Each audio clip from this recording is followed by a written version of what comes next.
Hello students. आज के discussion में हम एक बहुत ही इम्पॉर्टेंट टर्म डिस्कस करेंगे जो कि आजकल आप लोगों को न्यूज़पेपर में बहुत ज़्यादा दिख रहा होगा। दैट इज़ RODTEP और रेमिटेंस ऑफ टैक्स स्कीम। ये आप बहुत ज़्यादा न्यूज़पेपर में देख रहे होंगे इस टर्म्स को। कई सारे आर्टिकल्स में, कई सारे एडिटोरियल्स में ये टर्म्स जो है वो फ्रीक्वेंटली यूज़ हो रहा होगा। तो आज के डिस्कशन में हम इसी टर्म्स पर डिस्कस करेंगे कि ये एक्चुअली है क्या और गवर्नमेंट को इसकी ज़रूरत क्यों पड़ी। अगर हम बात करें RODTEP तो इसका फुल फॉर्म होता है रेमिशन ऑफ ड्यूटीज़ और टैक्सेस ऑन एक्सपोर्ट प्रोडक्ट। इसको ऐसे भी बोलते हैं, न्यूज़पेपर में आप ऐसे भी सुन रहे होगे, रेमिशन ऑफ टैक्स स्कीम। इस तरह की स्कीम्स के नाम से भी आपको न्यूज़ आर्टिकल्स में ये टर्म दिख रहा होगा। अदरवाइज वैसे जो इसका टेक्निकल नेम है, the technical term that is RODTEP। आप इसका फुल फॉर्म भी याद कर सकते हैं। हो सकता है आपसे बहुत सारे कॉम्पिटिटिव एग्जाम्स में ये टर्म पूछ लिया जाए। तो पहले तो देख लेते हैं ये टर्म है क्या एक्चुअली और ये किस कंटेक्स्ट में यूज़ हो रहा है। बेसिकली ये टर्म एक स्कीम है। It is a new scheme which is implemented by government of India since 1 January 2020 in order to promote the export को प्रमोट करने के लिए ये एक नई स्कीम है जो गवर्नमेंट ऑफ इंडिया ने जनवरी 1 से अप्लाई करी है। पुरानी एक स्कीम थी उसको रीप्लेस करते हुए। पुरानी स्कीम कौन सी थी? Merchandise export from India scheme, जिसको MEIS स्कीम भी बोलते हैं। इसको भी आपने न्यूज़पेपर में बहुत सुना होगा। एक आपने ये सुना होगा merchandise export from India scheme और दूसरा सुना होगा service export from India scheme. इन दोनों स्कीम्स में क्या होता है, जो हमारे एक्सपोर्टर्स होते थे उनको बहुत तरह के इंसेंटिव्स प्रोवाइड करती थी government, so that there per unit cost will decrease. और जो उनके पर यूनिट कॉस्ट आती थी या जो प्रोडक्ट की इवेंचुअल कॉस्ट आती थी वो डिक्रीज हो जाती थी, जैसे कि इंटरनेशनल मार्केट में उन एक्सपोर्टर्स को कॉस्ट कॉम्पिटिटिव एडवांटेज मिलता था अदर कंट्रीज़ के प्रोडक्ट के कंपैरिजन में। तो हुआ क्या, जब हमारी ये मर्केंटाइज एक्सपोर्ट इंडिया स्कीम चल रही थी तो क्यों गवर्नमेंट को ज़रूरत पड़ी कि गवर्नमेंट को ये नई स्कीम लानी पड़ी। और ये स्कीम कई, अगर आप बात करें कि स्कीम कब आई, तो 2015 की फॉरेन ट्रेड पॉलिसी में ये MEIS और SEIS स्कीम्स को इनकॉर्पोरेट किया गया था और they were doing well. But why government actually replace these scheme with the new schemes? क्यों ज़रूरत पड़ी गवर्नमेंट ऑफ इंडिया को इस स्कीम को रिप्लेस करने की? तो हुआ क्या था एक्चुअली, जो गवर्नमेंट के जो काउंटर पार्ट्स कंट्रीज़ थे जिनसे इंडियन गवर्नमेंट का एक्चुअली कंपटीशन होता है इंटरनेशनल मार्केट में, वो बहुत सारे कंट्रीज़ गए WTO में। उन्होंने इंडिया के अगेंस्ट डिस्प्यूट रेजोल्यूशन पैनल में इंडिया की कंप्लेन करी कि इंडिया जो अपने एक्सपोर्टर्स को सब्सिडी दे रहा है वो सब्सिडीज़ जो हैं वो ट्रेड को डिस्टॉर्ट कर रही हैं, लेवल फील्ड को डिस्टॉर्ट कर रही हैं इंटरनेशनल मार्केट में। इंडिया जो है वो इंटेंशनली अपने एक्सपोर्टर्स को इतने सारे इंसेंटिव्स प्रोवाइड कर रहा है कि जो उसका प्रोडक्ट की कॉस्ट आ रही है इंटरनेशनल मार्केट में वो हमारे प्रोडक्ट की कॉस्ट से बहुत ज़्यादा कम है, जिसके कंपैरिजन में हमारे जो प्रोडक्ट्स हैं वो डिसएडवांटेज कंडीशन में चले जाते हैं और इंडिया को उस पर अननेसेसरी कॉस्ट बेनिफिट या प्रॉफिट मिल रहा है। इन्होंने इंडिया की शिकायत करी बहुत सारे काउंटर पार्ट्स कंट्री ने।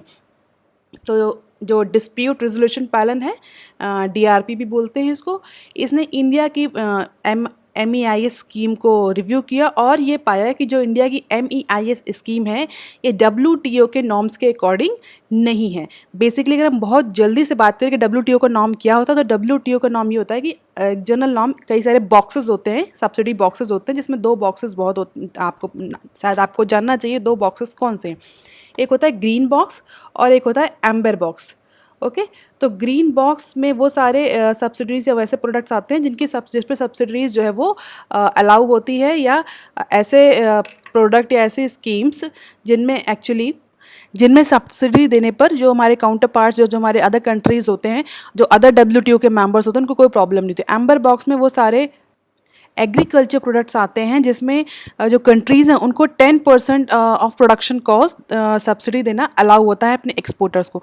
मतलब गवर्नमेंट का WTO का एक जनरल रूल है कि किसी भी प्रोडक्ट में 10% से ज़्यादा सब्सिडी नहीं देनी चाहिए गवर्नमेंट को, 10% ऑफ इट्स मैन्युफैक्चरिंग और प्रोडक्शन कॉस्ट। मतलब कोई भी सब्सिडी गवर्नमेंट ऑफ इंडिया या कोई भी कंट्री की गवर्नमेंट दे रही है अपने एक्सपोर्टर्स को, it should not cross the limit of 10% of the production cost. अगर 10% ऑफ द प्रोडक्शन कॉस्ट से ज़्यादा सब्सिडी है वो, तो जनरली वो WTO के नॉर्म्स के अगेंस्ट जाती है और उसके अगेंस्ट जो WTO के अदर मेंबर्स हैं वो उस कंट्री की कंप्लेन करके डिस्प्यूट रेजोल्यूशन पैनल में जाते हैं। तो यही इंडिया के साथ हुआ। बोला कंट्रीज़ ने कि MEIS जो स्कीम है उसके तहत इंडिया जितनी भी सब्सिडीज़ और जो इंसेंटिव्स प्रोवाइड कर रहा है अपने एक्सपोर्टर्स को, वो ट्रेड को डिस्टॉर्ट कर रही हैं। और हुआ भी यही, WTO ने कि डिस्प्यूट रेजोल्यूशन पैनल ने इंडिया के अगेंस्ट रूलिंग करी और इंडिया ने भी इसके अगेंस्ट जो डिस्प्यूट रेजोल्यूशन पैनल का जो वर्डिक्ट था इसके अगेंस्ट हायर अथॉरिटी या एपेलेट बॉडी में जाकर के इस डिसीजन को चैलेंज किया, DRP के इस डिसीजन को चैलेंज किया। हालांकि अभी ये डिसीजन पेंडिंग है कि इस पे जो डिस्प्यूट पैनल है या एपेलेट बॉडी है ये क्या डिसीजन लेती है। उसने इंडियन गवर्नमेंट को टाइम दिया है कि इंडियन गवर्नमेंट अपनी जो MEIS की स्कीम है उसको रिवाइज़ कर ले। तो मीनवाइल क्या किया गवर्नमेंट ने अपनी MEIS स्कीम को रिवोक करके नई स्कीम ले आई, दैट इज़ RODTEP। और अगर हम कुछ और अदर फैक्टर्स की बात करें तो कुछ अदर फैक्टर्स ये भी है कि export from a long time is declining since long time in India में एक्सपोर्ट जो है बहुत लॉन्ग टाइम से स्टैगर्ड कर रहा है, डिक्लाइन कर रहा है, बहुत ज़्यादा ग्रोथ देखने को नहीं मिल रही है। और भी एक्सपोर्टर्स की भी और सारे डिमांड्स थी कि बहुत सारे ऐसे इनपुट्स हैं जो कि MEIS स्कीम में कवर नहीं होते हैं। हालांकि MEIS स्कीम में इंसेंटिव ज़्यादा मिलते थे बट जो इनपुट पे जो टैक्स लगता था वो कवर नहीं होते थे। तो एक्सपोर्टर्स कंटिन्यूसली डिमांड कर रहे थे इंडियन गवर्नमेंट से कि इस स्कीम में जो इनपुट कॉस्ट है उसको भी इंक्लूड किया जाए। तो इन सारे फैक्टर्स की वजह से गवर्नमेंट ऑफ इंडिया ने MEIS स्कीम को रिप्लेस करके RODTEP स्कीम लाई। अगर हम बात करते हैं कि WTO ने कौन कौन सी ऐसी स्कीम्स थी जिसको बोला इंडियन गवर्नमेंट को कि आप ये सारी स्कीम्स हटाइए, ये सारी जो स्कीम्स हैं ये अनफेयर ट्रेड प्रैक्टिसेस में आती हैं और ये लेवल फील्ड इंटरनेशनल मार्केट में लेवल फील्ड को डिस्टॉर्ट कर रही हैं। तो जिसमें MEIS स्कीम को WTO ने रिवोक करने के लिए बोला, स्पेशल इकोनॉमिक जोन्स के कई सारी स्कीम्स थी उसको रिवोक करने के लिए बोला, एक्सपोर्ट ओरिएंटेड यूनिट्स में जो सेक्टर स्पेसिफिक स्कीम्स थी जैसे electronic hardware technology park schemes, biotechnology park schemes, इन सबको भी WTO ने गवर्नमेंट ऑफ इंडिया को आइदर रिवाइज करने के लिए बोला या रिवोक करने के लिए बोला। Export promotion capital good scheme, duty free import for exporter scheme, इन सारी स्कीम्स को गवर्नमेंट ऑफ इंडिया ने WTO ने गवर्नमेंट ऑफ इंडिया से बोला कि आप इन सारी स्कीम्स को रिवोक करिए या रिवाइज करिए क्योंकि ये सारी स्कीम्स जो हैं वो WTO के नॉर्म के अकॉर्डिंग नहीं हैं। तो इंडियन गवर्नमेंट ने RODTEP लाया इन सारी स्कीम को सब्ज्यूम करते हुए और ऐसा कहा जा रहा है कि it is a tax रेमिशन scheme which is actually WTO कॉम्प्लियंट। सो जनवरी 2020 में गवर्नमेंट ने इस स्कीम को अप्रूव कर दिया और बोला कि मार्च 31 तक तो MEIS स्कीम ही चलेगी, इसके बाद मार्च 31 के बाद RODTEP स्कीम जो है वो प्रेवलेंट होगी इंडियन एक्सपोर्ट में।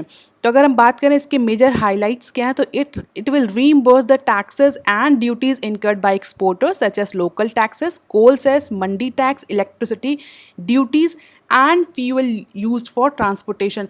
ये सारे जो आइटम्स इनपुट आइटम्स थे ये अभी तक MEIS स्कीम में कवर नहीं हो रहे थे। जैसे MEIS स्कीम में क्या होता था, स्क्रिप्ट्स दिए जाते थे एक्सपोर्टर्स को, उन स्क्रिप्ट्स को या फिजिकल रिसीट्स को दिखा करके एक्सपोर्टर्स जो थे अपना इंसेंटिव्स लेते थे। बट अब क्या होगा, इसमें इलेक्ट्रॉनिक स्क्रिप्ट जनरेट करी जाएंगी और इलेक्ट्रॉनिक रिफंड्स आएगा RODTEP स्कीम में rather than providing the physical script. Rebate would be claimed as a percentage of freight on board values of export. Freight on board की वैल्यूज़ पर जो के according इनको जो सब्सिडी है वो मिलेगी। और ऐसा कहा जा रहा है कि जो ये नई स्कीम आई है इसका जो पब्लिक एक्सचेकर है उस पर कितना बर्डन इंक्रीज़ होगा, 50,000 करोड़ का बर्डन जो है वो इंडियन गवर्नमेंट पर इंक्रीज़ होगा because of this RODTEP। Objectives क्या हैं basic, to boost export, make Indian export more cost competitive. Remember student, जो RODTEP स्कीम है ये ज़्यादा ब्रॉड है कंपेयर टू MEIS स्कीम में। MEIS स्कीम में ऐसा कहा जा रहा है कि बहुत सारे इंसेंटिव्स मिलते थे। In terms of incentives MEIS scheme is good but in terms of scope RODTEP has a broader scope. इसमें बहुत सारे इनपुट कॉस्ट ऐसे हैं जो कि MEIS स्कीम में कवर नहीं होते थे। अदर ऑब्जेक्टिव्स की अगर बात करें, एम्प्लॉयमेंट जनरेशन, हमारा एक्सपोर्ट बढ़ेगा, एम्प्लॉयमेंट बढ़ेगा। Boost building outward shipments, promotion of monitoring and auditing system is also one of the objective of RODTEP. अब देख लेंगे ये नई स्कीम कैसे काम करेगी एक्चुअली। तो अगर इस नई स्कीम की बात करें तो ये नई स्कीम जो है बहुत सारे ऐसे इनपुट टैक्स जो ऑलरेडी MEIS स्कीम में कवर नहीं थे, सेंट्रल टैक्स थे, स्टेट टैक्स थे, लोकल लेवल के टैक्स थे, वो सारे भी अब इस स्कीम के तहत रिफंड होंगे एक्सपोर्टर्स को। टैक्सेस सच एज वैट भी value added tax, central excise duty, fuel on fuel which is use for transportation of goods के ट्रांसपोर्टेशन में जो फ्यूल यूज़ होता था उस पर जो एक्साइज ड्यूटी लगती थी वो भी रीइंबर्स होगी। इलेक्ट्रिसिटी ड्यूटी जो थी वो भी अब रीइंबर्स्ड होगी। Creating an electronic credit ledger, अब स्क्रिप्ट्स इशू करने की जगह इलेक्ट्रॉनिक क्रेडिट लेजर होगा जो कस्टम सिस्टम होगा, जो ऑटोमेटिकली जो एक्सपोर्टर्स हैं उनको डिजिटल रिफंड करेगा, जिससे कि जो फिजिकल स्क्रिप्ट थी या जो अदर एडमिनिस्ट्रेटिव हर्डल्स थे वो सारे रिमूव हो जाएंगे।